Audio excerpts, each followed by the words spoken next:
We are watching the slow motion collapse of everything we were told would last forever. Not with bombs or fire, but with empty grocery shelves, skyrocketing rent, $6 eggs, and women on TikTok crying into their ring lights because the men who used to carry the weight of the world on their backs have quietly put that weight down and walked away. And here's the part that will keep you watching until the very last second. By the time this is over, you are going to see exactly how far this collapse is going to go, how bad it is going to get for the people who demanded men leave, and exactly why those same men are never, ever coming back to fix it. Stay until the end, because the final 5 minutes are going to change the way you look at every relationship, every news headline, and every crying video you scroll past for the rest of your life. If you want more raw, unfiltered, angry guy breakdowns like this one, smash the like button right now, share this video with every man you know who needs to hear the truth, and subscribe with all notifications turned on so you never miss a single upload. And listen, if you are serious about protecting everything you have worked for in a world that is actively falling apart, go click the link in the description and join Angry's Crypto Academy today. That is where I teach you step by step how to buy, sell, trade, and most importantly, safeguard your wealth when banks, governments, and society itself cannot be trusted anymore. The Academy link is right there in the description. Go enroll right now while you are watching this. And if these videos are hitting you in the chest the way they should be, show some love and buy me a Red Bull with the link down below. Every can keeps the fire lit and the truth coming. Now let us talk about what nobody else will say out loud.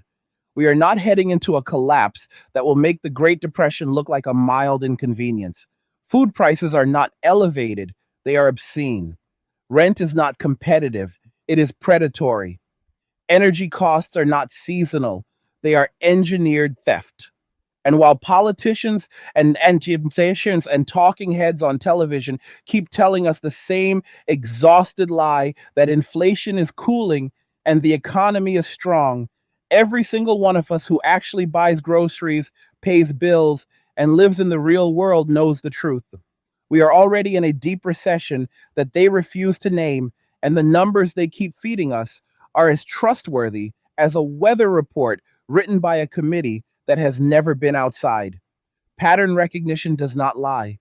Your bank account does not lie. The empty shelves at midnight in Walmart do not lie. And the hundreds of women flooding social media every single day with videos titled, "Why Can't I Afford to Live Anymore?" do not lie either. The system is cracking, and the cracks are spreading faster than they can plaster over them with more printed money and more excuses. But here is the part that almost nobody is connecting yet. The very same society that is financially and structurally collapsing is the exact same society that spent the last 30 years telling men they were obsolete, toxic, unnecessary, and in the way. Think about that for a second. For decades, men were told, sometimes politely, sometimes viciously, that they were no longer needed. Universities told them, corporations told them, movies told them, dating apps told them, divorce courts told them louder than anyone else, and women told them over and over and over again in a million different ways. We don't need you. We are the table. You are disposable. And men, being the rational, problem solving creatures that they are, finally listened. They took women at their word. They believed the message, and then they acted on it. They walked away quietly, calmly, permanently. Let that sink in. The same society that is now begging for someone, anyone to come fix the mess is the same society that spent half a century pushing men out of every institution, every conversation, every family structure, and every future plan. And men did not riot. They did not scream. They did not burn cities down. They simply stopped participating. They stopped caping. They stopped simping. They stopped sacrificing. They stopped showing up where they were not wanted. And now the bill for all of that arrogance is coming due. And the people who wrote the checks with their mouths are the ones who cannot afford to pay it. Go look at any major city subreddit right now. Scroll through the dating posts. You will see thread after thread of women in their late 20s and 30s asking the same haunting question: where have all the good men gone? And the answers underneath, written by men who have already checked out, are brutal in their simplicity. We're right here. We just stopped caring about you. That is not anger talking. That is observation. That is pattern recognition in its purest form. Men looked at the deal they were being offered: marriage, dating, cohabitation, fatherhood, all of it, and they ran the numbers. They looked at the divorce statistics. They looked at the family court horror stories. They looked at the social media shaming campaigns. They looked at the kill all men memes being treated as quirky jokes, and they asked themselves one question: what exactly is in this for me? And when the honest answer came back, nothing but risk, expense, and contempt, they did what any rational person would do. They declined the offer, and now the consequences are rolling in like a slow tsunami. Women who spent their 20s treating men like walking ATMs and emotional punching bags are suddenly discovering that the ATMs have been removed from service and the punching bags have walked out of the gym. The same women who bragged about having high standards and knowing their worth are now making TikToks from their overpriced apartments, asking why rent is so high and why nobody wants to take them out anymore. The same women who said, I don't need a man, are now furious that men believe them. The irony is so thick you could spread it on toast. But let us go deeper, because this is not just about dating. This is about the complete restructuring of society that happens when the group that builds, maintains, and defends everything decides the juice is no longer worth the squeeze. Men are 93% of workplace deaths. Men are 80% of suicides. Men are the overwhelming majority of the homeless. Men die 7 years earlier on average. And yet, for decades, the last 30 years, the cultural message has been that men are the problem, that masculinity itself is some kind of disease that needs to be medicated, shamed, or legislated out of existence. Boys in school are diagnosed with fake disorders because they dare to have energy. Men in the workplace are passed over for promotion because of diversity quotas. Men in family court are treated like criminals for the crime of once loving someone. And through all of it, men were told to man up, to stop being fragile, to do better. So they did. They did better for themselves. They stopped trying to save a society that hated them. Now, watch what happens when the people who fix the power lines, drive the trucks, repair the pipes, and keep the servers running decide they would rather sit on the couch with a bowl of popcorn and watch Netflix than keep the lights on for people who celebrate their erasure. We are already seeing the early stages: rolling blackouts blamed on climate change, when the real issue is nobody wants to work 80-hour weeks in dangerous conditions for wages that have not kept up with inflation since 1971. Supply chain disruptions blamed on the pandemic, when the real issue is experienced men in their 40s and 50s looked at the pension they would never get and the contempt they would never escape and said, nah, I'm good. We are heading into an era of engineered scarcity, not because resources suddenly disappeared, but because the men who used to move heaven and earth to prevent scarcity finally asked, why should I? And women are starting to feel it, not just in their dating lives, although that is the loudest and most visible symptom, but in every part of their existence. The same women who said a man is not a financial plan are now discovering that when men stop providing financial plans for women they do not know and will never sleep with, life gets expensive fast. The same women who mocked broke men are now staring at their own bank accounts, wondering why everything costs so much when they make good money. The same women who demanded men step up are now realizing there is nobody left to step up, because the staircase they were standing on was built and maintained by the very men they spent years kicking in the teeth. This is what collapse looks like from the inside. It does not always look like Mad Max. Sometimes it looks like a 29-year-old marketing manager crying on camera because her $19 salad now costs $28, and her matches on Hinge make $12 an hour delivering for DoorDash and still will not pay for her dinner. Sometimes Collapse looks like entire apartment buildings with no hot water because the last competent super retired and nobody wants to replace him. Sometimes Collapse looks like women in their 30s with master's degrees discovering that their student loans are still there, but the high value man they were promised never materialized. Hey guys, in a world pushing you to own nothing and be happy, crypto is your key to survival. Join Angry's Crypto Academy to master buying, selling, and trading crypto. Make huge profits and safeguard your wealth. Plus, discover the one crypto virtually no one is talking about, poised to create new millionaires in the upcoming bull run. The link is in the description of the video below. Go check it out now. This is the soft landing before the real crash, and almost nobody is ready for what comes next. Because when the real shortages hit, when the trucks stop rolling for weeks at a time, when the power grid starts browning out every summer because nobody wants to climb the poles in 110-degree heat for wages that buy less grosser than they did in 1995, when the grocery store shelves stay empty long enough that people start remembering what hunger feels like, that is when the real panic will begin. And the same voices that spent years telling men to go away are going to be the loudest voices screaming for someone to come save them. But the men will not be there. They will be at home, doors locked, fridges stocked, generators fueled, watching the chaos on television with the same detached curiosity people watch nature documentaries about lions taking down gazelles. Because they were told explicitly and repeatedly that their protection was oppressive, that their provision was patriarchal, that their presence was the problem. So they removed it.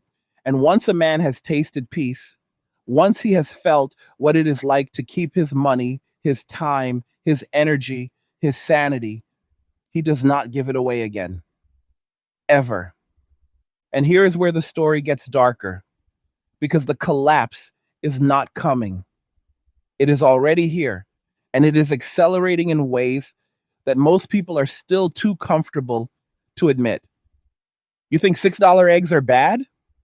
Wait until the supply chain hiccups that we have been calling temporary disruptions become permanent features. Wait until the diesel shortage that nobody wants to talk about means that half the trucks that normally bring food from California to the East Coast simply do not leave the yard because the drivers looked at the pay, looked at the regulations, looked at the contempt coming from the cities they used to supply, and decided to stay home. Wait until the power grid operators, who are overwhelmingly male and overwhelmingly exhausted, start taking early retirement in waves because they would rather spend their remaining years fishing than keeping the air conditioning running for people who call them oppressors on Twitter. That day is not 10 years away. That day is already on the schedule. I want you to picture something with me. Picture a major American city, let us say Chicago, in July of 2027. The temperature has been above 95 degrees for 3 straight weeks. The aging transformers on the south side have been limping along on borrowed time since the last competent lineman retired in 2024 and nobody replaced him.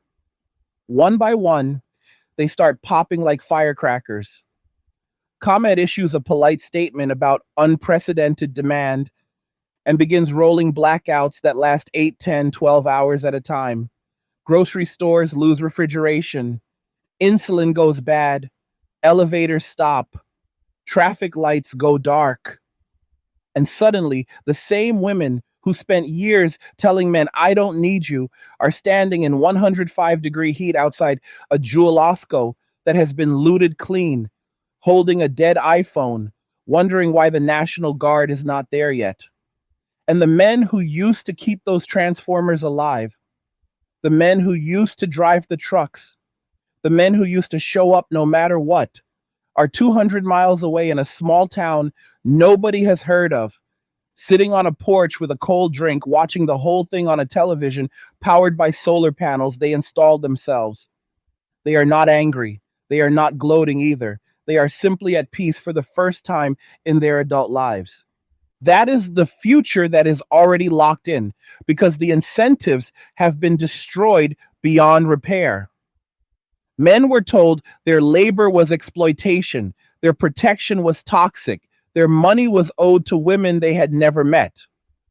And men, being the most adaptable creatures on the planet, adapted. They stopped giving that labor, that protection, that money.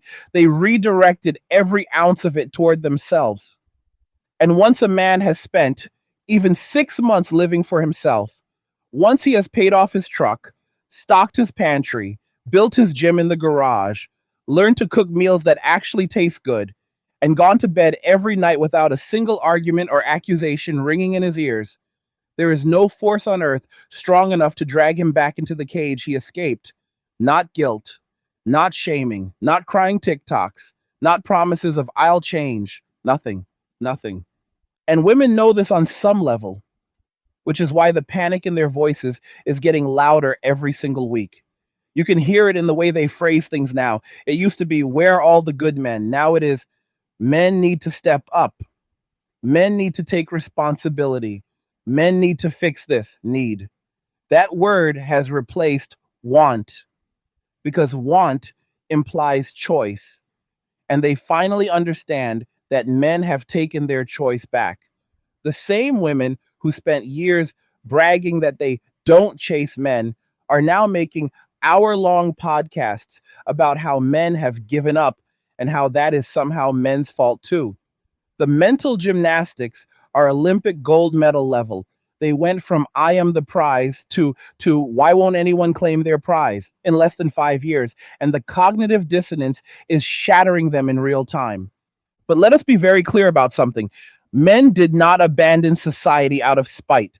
They abandoned it because the contract was broken, shredded, set on fire, and the ashes were thrown in their faces. The contract used to be simple: men protect, men provide, men build, men die younger, men sacrifice, and in exchange, they receive respect, loyalty, peace in their own home, the presumption of innocence, and the basic dignity of not being treated like a villain for existing.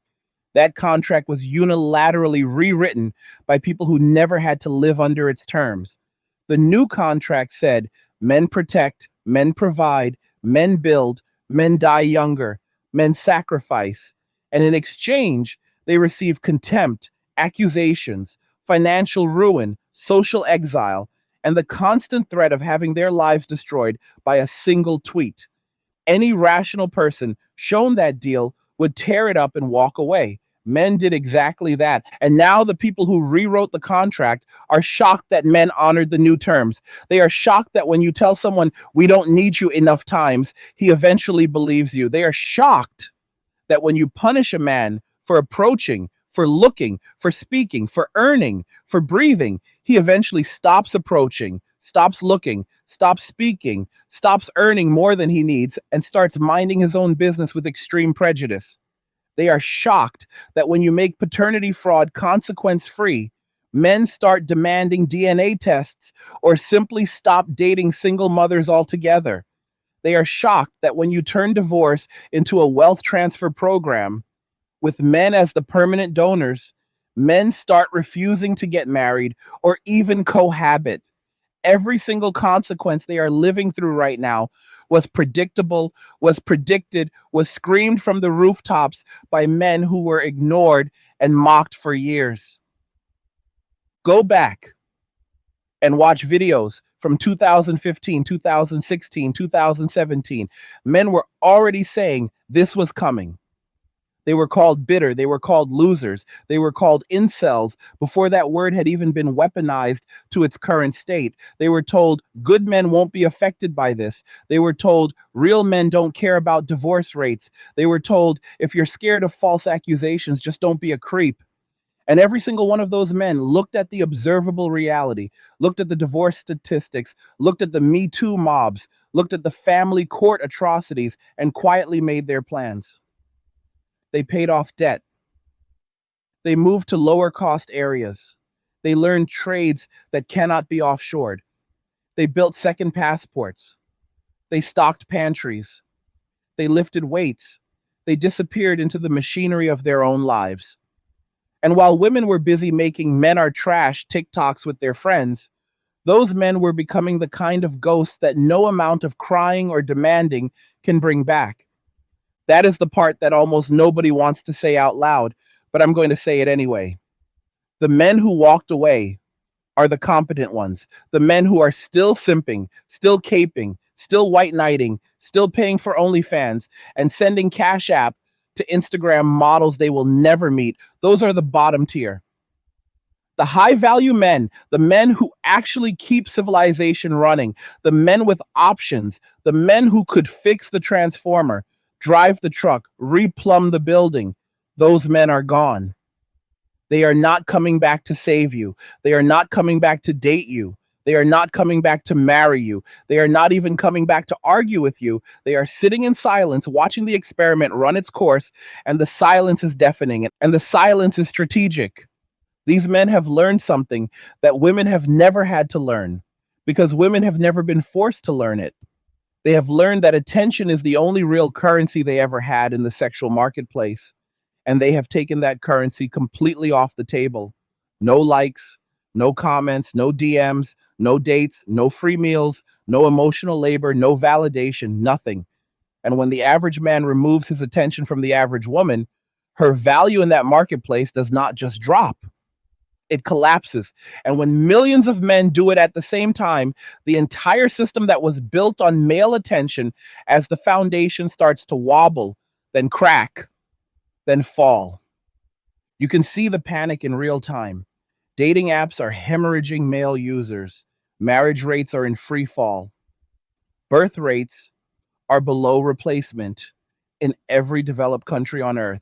Women are freezing their eggs in record numbers while simultaneously complaining that men won't commit. The cognitive dissonance would be funny if it were not so tragic. They wanted independence. They got it. They wanted to be treated like men. They are being treated like men, which means nobody is coming to save them. Nobody is paying their bills. Nobody is risking anything for them. Welcome to equality. But here is the part that keeps me up at night, and it should keep you up too. When the real crisis hits, and it is coming, the same voices that created this mess are going to demand that men be forced back into the harness. They are already laying the groundwork. You see it in articles with headlines like The Crisis of Male Loneliness, and men need to be taught how to date again. They are already floating ideas about taxing single men, about conscripting men into relationship service, about shame campaigns with the slogan, Real Men Step Up. They are going to try guilt first, then shame, then law. And when none of that works, because competent men have already prepared for this exact scenario, they are going to turn to violence. Not directly, of course. They will use the state. They will use child support enforcement. They will use wage garnishment. They will use passport revocation. They will use every lever of government power to try to force men back into a role that men have already decided is a death sentence. And that is when things are going to get ugly in ways nobody is ready for. Because the men who walked away are not the soft blue pill guys who still believe in doing the right thing. Those guys are still out there getting drained in divorce court. The men who walked away are the ones who have spent the last decade reading, preparing, networking, arming, and most importantly, learning how to disappear in plain sight. They are not going to comply. They are not going to negotiate. They are not going to surrender. They are going to vanish. Some will leave the country, some will go off grid, some will simply become economic ghosts who earn in cash, live minimally, and stay off every government database they possibly can. And when the state realizes it can no longer extract resources from men who have nothing left to extract and no incentive to produce more than they need, the entire parasitic structure that has been built on male labor is going to come crashing down. That is the end game. Not a revolution with pitchforks, not a civil war with clear sides, just millions of individual men choosing every single day to do the absolute minimum required to keep themselves alive and comfortable, and nothing more. A general strike without a union, without a leader, without an end date. the quietest rebellion in human history, and the most effective one ever recorded. Rome did not fall because of barbarians at the gates. Rome fell because the men who used to fight for Rome looked at what Rome had become and decided it was not worth one more drop of their blood. We are living through the same moment right now in real time. And now we have to talk about the thing that makes people the most uncomfortable because it cuts straight to the bone. The collapse that is coming is not gender neutral. It never was. When the lights go out, when the trucks stop rolling, when the grocery stores stay empty for weeks, when the temperature hits 110 and the air conditioning dies, women are going to be hit first, hardest, and longest. Not because men will be standing around laughing, most won't even be watching, but because biology, physics, and economics do not care about feelings, slogans, or university degrees. They never have. Let me paint the picture with brutal clarity. The average woman has less upper body strength than the average man. That matters when you have to carry water up 5 flights of stairs because the pump stopped working. The average woman has less muscle mass and lower testosterone. That matters when you have to physically defend yourself or your children from desperate people who no longer restrained by full bellies and functioning police. The average woman has less experience with tools, engines, generators, firearms, and wilderness survival. That matters when the only thing standing between you and starvation is your ability to fix, build, grow, or protect. The average woman has been told her entire life that asking for help is weakness and accepting help is oppression. That matters when the only people still willing and able to help have already been driven away or gone silent. This is not theory. We already have dress rehearsals playing out in real time. Look at what happened in Texas during the 2021 freeze. Power went down for days, water pipes burst, grocery stores emptied in hours. And suddenly, every comment section, every neighborhood Facebook group, every emergency radio frequency was filled with the same desperate plea. Does anyone know a plumber? Can someone please come help start my generator? I have 2 toddlers and no heat. Please help. And the men who knew how to fix pipes, who owned generators, who had stockpiled food and water, the men who could have solved every one of those crises in 20 minutes were sitting in their warm houses, doors locked, watching the messages roll in and choosing not to respond. Not out of cruelty, out of self preservation. Because they had already learned the hard way that showing up to help often ends with being called a creep, being recorded without consent, being accused of wanting something in return, or worse. That was one state, one week, one relatively mild crisis. Imagine that same scenario scaled up to 50 states, 50 weeks, permanent.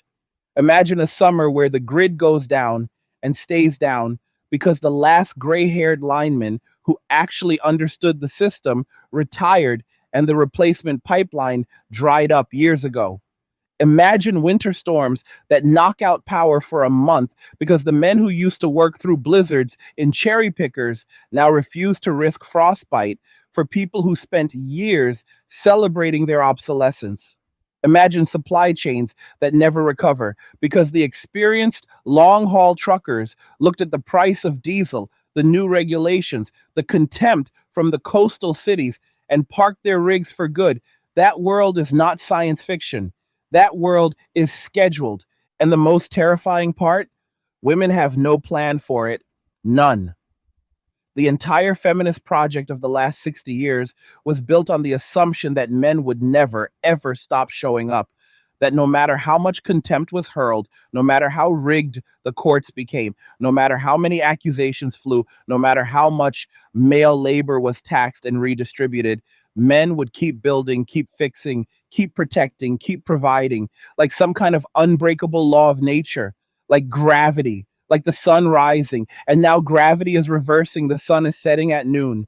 And the people who spent decades kicking the legs out from under the table are about to discover what happens when the table finally falls. You can already see the coping mechanisms firing on all cylinders. They are frantic. First came denial. Men are just intimidated by strong women. Then came bargaining. Not all women are like that. Then came anger. Men are giving up because they can't handle equality.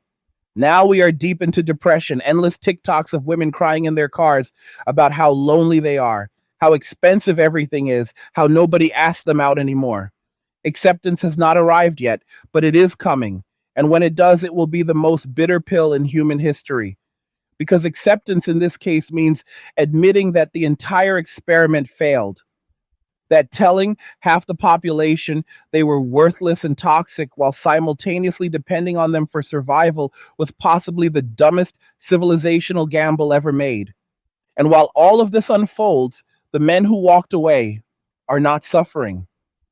They are thriving in a way most people cannot even imagine. Minimalism is their superpower. A paid off modest house in a flyover state, solar panels on the roof, a deep pantry, a modest garden, a paid for truck, a gym in the garage, a library of books, a circle of like minded brothers they talk to once a week, and zero drama. That is luxury now. That is peace. That is wealth. They do not need six figures. They need 6 months of expenses in the bank and the ability to say no to anything that threatens their tranquility. And they have both because they stopped giving their money, time, and energy to people who hated them for having it in the first place. These men are not hiding in basements playing video games. They are out living lives that previous generations would have called aristocratic. They wake up when they want. They eat ribeyes. They grill themselves. They lift heavy weights in the sun. They read books that actually matter.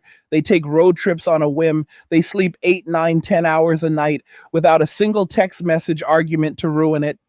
They have zero debt, zero baby mama drama, zero risk of losing everything in a divorce rape, zero fear of being recorded in public and having their lives destroyed by a viral clip. They are experiencing, for the first time in their bloodline, maybe ever, what actual freedom feels like. And once you have tasted that, there is no going back. Ever. You would sooner volunteer to go back to prison. That is why the begging is getting louder and more desperate by the day. Women are starting to understand, on a visceral level, that the men they mocked as dusty and broke and low value are the same men who are now untouchable.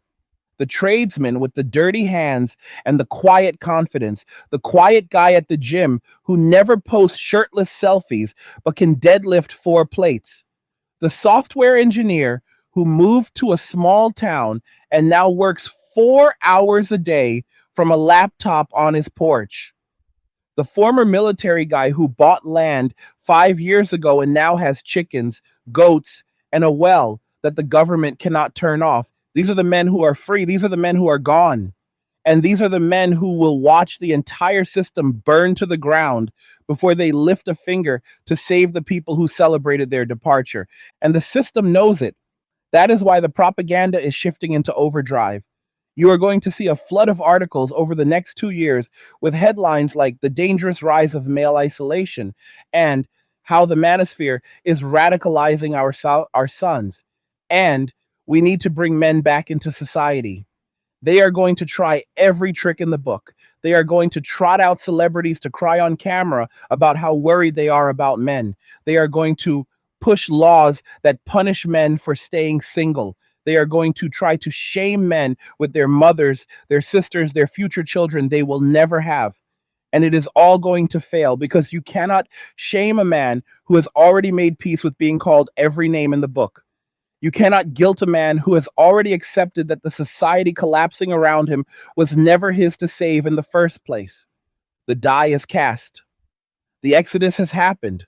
The competent men are gone. And the men who remain are either too broken to fix anything or too entangled to walk away. The infrastructure is aging. The debt is unpayable. The demographics are catastrophic. The trust is gone. And the people who broke the trust are now demanding that the victims come back and fix what they broke. That is not going to happen. That is never going to happen. What is going to happen instead is the greatest transfer of peace, wealth, and freedom in history from the men who used to give everything away to the same men now keeping everything for themselves. While cities burn through the last of their borrowed money on pride parades and diversity consultants, small towns full of quiet men are going to become the new citadels of civilization, while coastal elites panic about climate change and systemic inequality. Rural counties are going to become self sufficient fortresses where a man's word still means something and his labor is rewarded instead of punished. While the blue check class screams about the end of democracy, actual communities governed by competence and mutual respect are going to rise from the ashes of everything that is dying right now. That is the future. Not dystopia. Renaissance for the men who prepared and consequences for everyone who told them to leave. Two timelines diverging in real time. One group experiencing the slow motion apocalypse they demanded, and another group experiencing the first true peace their bloodline has ever known. And the space between those two realities is going to grow wider every single day until one side simply ceases to exist in any meaningful way. And now we come to the part that almost no one has the stomach to say out loud. Yet every man watching this already knows in his bones. The collapse is not going to be fixed. It is not going to be slowed down. It is not going to be bargained with. It is going to run its full course. And when the history books are written 100 years from now, assuming anyone is still around to write them, this period will be remembered as the moment when half the population told the other half, "We don't need you," and the other half calmly replied, "Message received," and then proceeded to demonstrate exactly how needed they actually were by removing themselves completely from the equation. You think I'm exaggerating? Then explain this. Every single essential industry that keeps modern life running is overwhelmingly male, and the average age in those industries is climbing fast while the recruitment pipeline has collapsed. Power line technicians, average age 54. Water treatment operators, 56. Heavy duty diesel mechanics, 51. Locomotive engineers, 53. Commercial pilots, 50. The men who know how to keep the lights on, the water flowing, the food moving, the planes flying, the buildings standing, those men are retiring or dying, and almost no one is replacing them. Why would they? They watched what happened to their fathers and older brothers. They watched the divorces, the false accusations, the contempt, the endless demands for more labor with zero gratitude. And they looked at the culture screaming that masculinity is toxic and decided rationally and irrevocably that they would rather learn Python, trade crypto, drive for Uber on their own schedule, or just sit on a fishing boat all day than sign up for a lifetime of, of being treated like a disposable utility. The numbers do not lie. Enrollment in trade schools for the critical infrastructure jobs is down between 30 and 70%, depending on the specialty. Electrical lineman programs that used to have waiting lists now send recruiters to high schools begging teenage boys to consider a career that will kill them by 60 and leave them broke if they ever get married. And the boys look at the recruiter, look at their phones filled with TikToks of women laughing about divorce settlements and eating the rich, and they politely say, "No, thank you." That is not laziness. That is pattern recognition at the highest level. Meanwhile, the system keeps trying to run on the momentum built by men who are now in their 60s and 70s. The average age of a farmer in America is 58. The average age of a licensed plumber is 59. The average age of a commercial fisherman is 61. These are not 25-year-olds waiting in the wings. These are men who have already given 40 years of their lives to keeping everyone else fed, warm, and comfortable while being told they are the problem. And every single year, another 10,000 of them retire, another 5,000 die, and maybe 1,000 new ones trickle in if we're lucky. Do the math. We are not 10 years away from catastrophe. We are already living in the early stages of it. And the people in charge are still passing laws about pronouns in bathrooms while the actual foundations of civilization rot from the inside. And the most surreal part, the very same society that is about to lose power, water, food transport, and basic sanitation is simultaneously celebrating the disappearance of the men who provide those things. Every June, you get a 30-day festival dedicated to pride in lifestyles that produce zero children and demand infinite resources. Every March, you get a month-long parade about how women's accomplishments that somehow never mentions that almost every physical structure they stand in front of to take the selfies was designed, built, and is still maintained by men. Every February, you get 28 days of lectures about how Black history was made in spite of white men, while completely ignoring that the entire electrical grid those lectures are streamed on was engineered and is still kept alive by, you guessed it, teams that are 90+% male and increasingly white because everyone else has already walked away. The cognitive dissonance is going to kill more people than the actual shortages. Because when the transformers finally start exploding in chain reactions up and down the East Coast, when the water treatment plants go offline, because the last guy who knew how to fix the 1970s control systems retired and trained no one, when the grocery store parking lots stay empty for weeks because the last experienced truckers said, screw this, and became over the road RVers. The official story will still be climate change, corporate greed, systemic inequality, anything and everything except the actual truth. We told the men who could have prevented this that we hated them and they believed us, and now the bill is due, and there is no one left to pay it except the people who wrote the checks with their mouths. That is when the real desperation will begin. That is when you are going to see things you thought only happened in third world countries. Women trading favors for food, neighborhoods forming armed patrols because the police have no fuel or morale, formerly middle class people burning furniture to stay warm, hospitals rationing electricity and turning away patients because the generators ran out of diesel and no one knows how to rig a bypass anymore. And through all of it, the men who saw this coming will be nowhere to be found. Not because they are hiding in bunkers with machine guns, most of them are not that dramatic, but because they simply are not where the chaos is. They moved quietly years ago to small towns with low crime, low taxes, and high trust. They bought land that no one wanted 10 years ago and turned it into self sufficient compounds. They built private water systems, private power systems, private food systems. They formed private networks of other like minded men who trade skills, tools, and protection without ever needing to interact with a government that hates them or a culture that wants them dead. And the most brutal irony of all, these men are happier than they have ever been. They are sleeping better, eating better, training harder, laughing more, stressing less, and living lives that previous generations would have called paradise. They are not raging on the internet. They are not making TikToks about how unfair everything is. They are simply living, really living. For the first time in their lives, many of them for the first time in their entire bloodline. And no amount of crying, no amount of shaming, no amount of new laws, no amount of government propaganda is ever going to drag them back into the machine that tried to destroy them.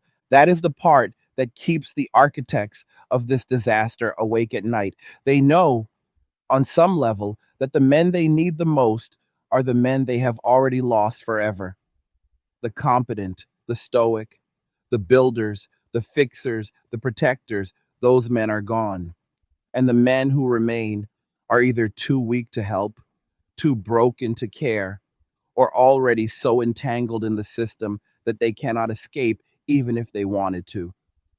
The lifeboats have already left the ship, and the people still partying on the deck think the music is just getting started.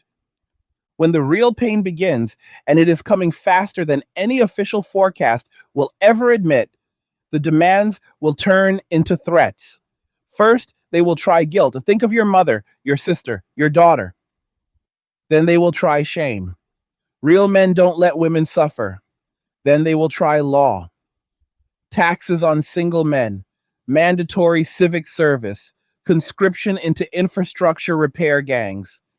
And when all of that fails, because competent men have already structured their lives to be untouchable by those levers, the mask will come off completely.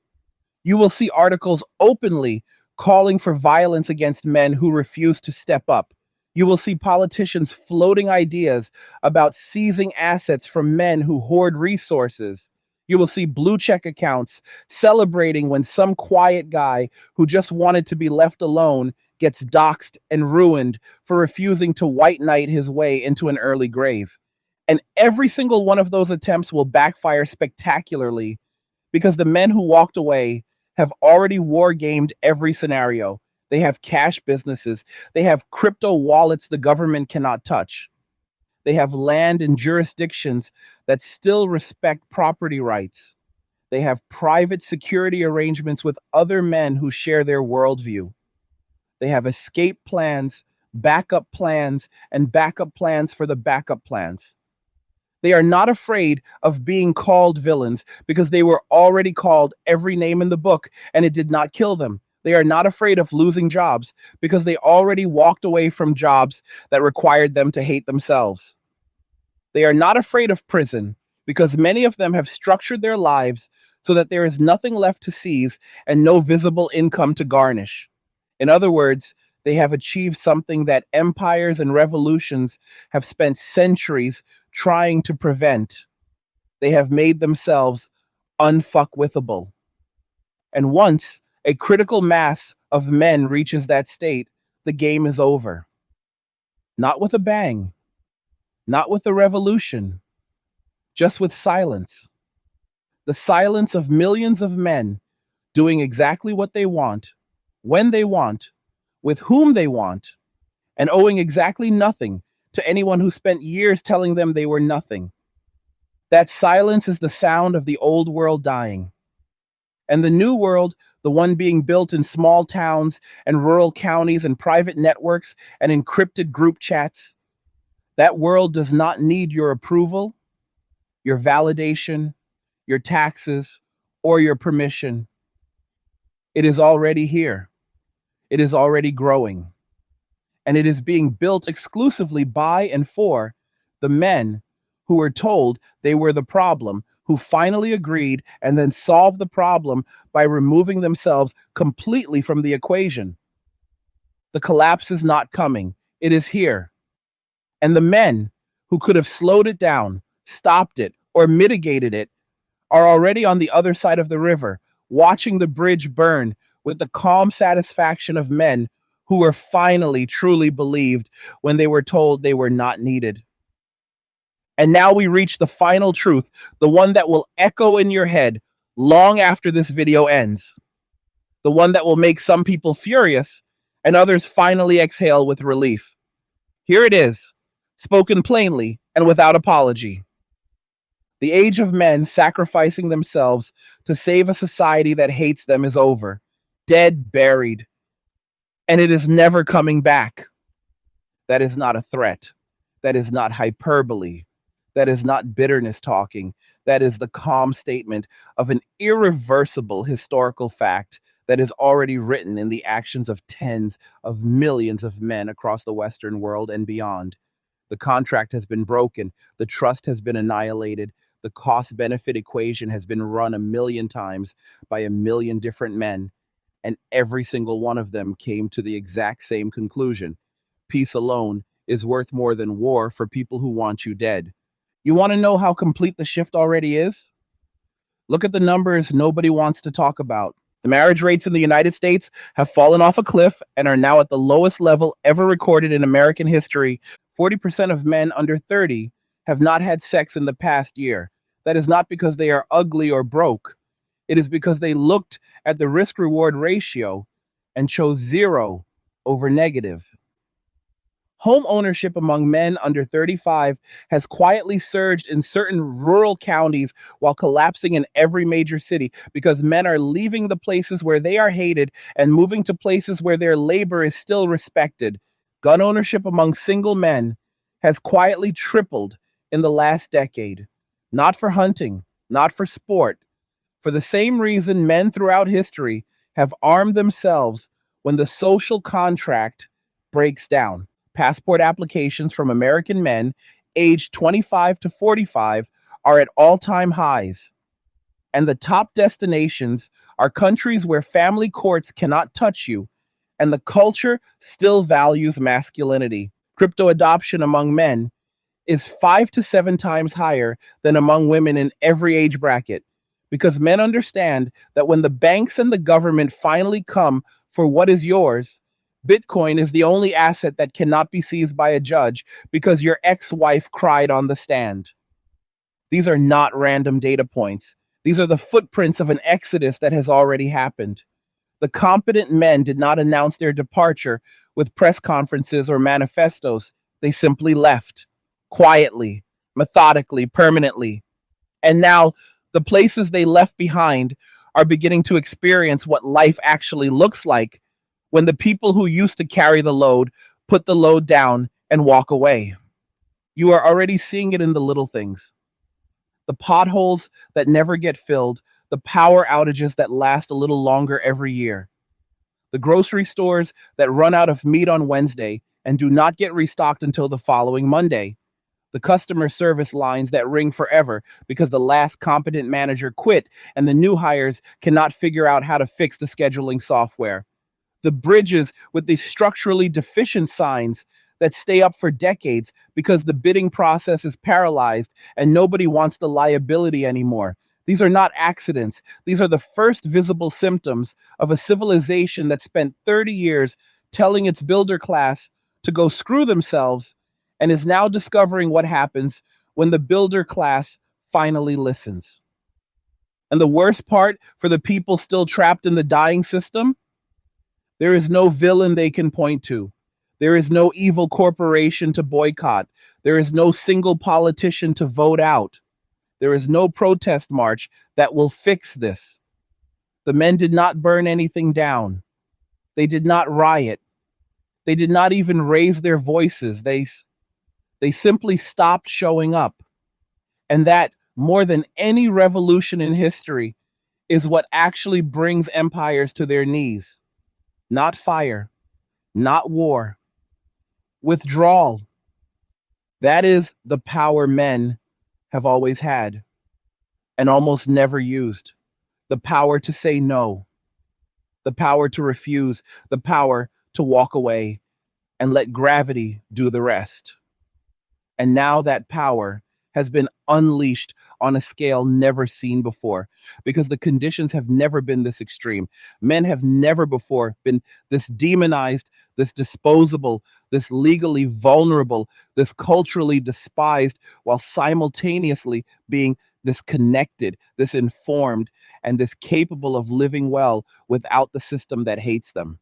So when the final stages of collapse arrive, and they are coming faster than any honest person can already smell them in the air, do not expect some heroic last minute return of the kings. There will be no cavalry riding over the hill. There will be no moment where men suddenly remember their duty and rush back to save the women crying in their apartments with no heat and no food. That movie only plays in the heads of people who still believe guilt and shame are stronger than self-preservation. They are not. The men who matter have already made their choice, and that choice was peace over chaos, freedom over slavery, life over slow death. You will see women on television, women in comment sections, women in government offices screaming that men need to step up, that men need to take responsibility, that men need to fix this. And millions of men will hear those words the same way a divorced man hears his ex-wife calling him at 2 a.m. because her new boyfriend beat her up and she needs help moving. The answer will be silence. Not because they are cruel, because they already paid that price once and learned the lesson forever. The new rule is simple, and it is written in blood and divorce papers and false accusations and shattered lives. Never save a system that wants you dead. Never rebuild a house that celebrates burning you out of it. Never return to a war that was declared on you when you were still in diapers. The men who understand this rule are already living in the future. The people still demanding their return are living in the past, and the distance between those two realities grows wider every single day. So when the lights finally go out for good in some neighborhood, some city, some state, and the cries go up for someone, anyone, to come fix it, the only answer they will get is the same answer men have been giving for years now, an answer spoken not in words, but in absence. That answer is, you told us to leave. We left. Good luck. And that, more than anything else, is what will define this era for the next 1,000 years. Not the shortages, not the blackouts, not the empty shelves, or the crumbling bridges, or the skyrocketing crime. What will define this era is the moment when men en masse looked at a civilization that had spent their entire lives telling them they were the problem, shrugged, and said, okay. That shrug will be studied by whatever historians are left. That shrug will be remembered as the most polite, most devastating, most final rebellion in human history. The shrug of Atlas, not with anger, but with relief. The shrug of a man who finally puts down a weight he was never obligated to carry in the first place and feels his spine straighten for the first time in his life. And on the other side of that shrug is a new world being built right now by men who are done apologizing for existing. Small towns are filling up with quiet, competent men who mind their business and fix each other's tractors. Private schools are popping up teaching boys how to weld, how to code, how to grow food, how to defend themselves. Networks of men are forming that share resources, knowledge, protection, and silence. Crypto is funding off grid compounds. Starlink is bringing high speed internet to places the government forgot 20 years ago. 3D printers are making tools. Home gyms are replacing dating apps. Gardens are replacing grocery stores. Real communities are replacing social media. Actual peace is replacing performative outrage. That world already exists. It is growing every single day. And it has one ironclad membership requirement. You must be a man who has made peace with the fact that the old world is dead and has zero intention of ever going back to resuscitate it. So when people ask, who's going to fix this? The answer is no one. No one is coming. The men who could fix it are already busy building something better for themselves and the tiny circle of people they actually trust. And the men who cannot fix it are still trapped in the matrix, still arguing on the internet, still hoping that if they just simp hard enough, the old rules will magically come back. They will not. The future belongs to the men who walked away. The past belongs to the people still begging them to return. And the present, this narrow, chaotic, painful sliver of time we are all living through right now, is nothing more than the sound of a door closing forever on an era that told half the population they were worthless and is now discovering exactly how wrong that bet was. So, to every man watching this, keep walking, keep building, keep lifting, keep stacking, keep learning, keep quiet. Keep your circle tight and your powder dry. The storm is not coming. The storm is here, and you are not in it. You are on the other side of it, watching it pass with the calm of a man who finally understands that his life was always his own to live, not theirs to spend. And to everyone else still waiting for the men to come back and save you, they are not coming. They heard you the first 1,000 times. You said you did not need them. They believed you, and now they are finally truly free. What did you think about all of this? Do you agree? Do you see it playing out in your own town, your own friend group, your own family? Drop a comment below and let me know because I read every single one. Like the video if you like it. Don't forget to subscribe. And if you like the video, share the video. And just remember that all roads lead to MWA, men walking away, and cheers. Nothing says you care like crypto. Nothing can compare. Nothing says you care like crypto. Oh, nothing can compare to crypto.